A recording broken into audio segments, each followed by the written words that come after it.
નખત્રાણાના લોહાણા મહાજન દ્વારા આજે હોમિયોપેથિક નિદાન સારવાર કેમ્પનું આયોજન કરવામાં આવ્યું હતું. નખત્રાણા તેની આજુબાજુના વિસ્તારના મોટી સંખ્યાના લોકોએ આ કેમ્પનો લાભ લીધો હતો. જરૂરિયાતમંદ દર્દીઓને દવાનું પણ નિઃશુલ્ક વિતરણ કરવામાં આવ્યું હતું. દાતાઓનું આ તકે વિશેષ સન્માન પણ કરવામાં આવ્યું હતું. હવે નખત્રાણા આમતક ન્યૂઝ બ્યુરોમાંથી જયંત વાઘેલાનો એક વિસ્તૃત અહેવાલ. રામકૃષ્ણ મઠ ભુજ અને નખત્રાણા લોહાણા મહાજન દ્વારા આયોજિત નિઃશુલ્ક હોમિયોપેથિક નિદાન અને સારવાર કેમ્પનું આજે લોહાણા મહાજનવાડી ખાતે આયોજન કરવામાં આવ્યું હતું.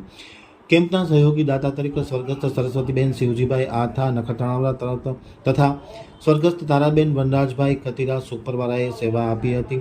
અલગ અલગ પ્રકારના રોગનું નિદાન કરવામાં આવ્યું હતું અને દવાનું વિતરણ કરવામાં આવ્યું હતું.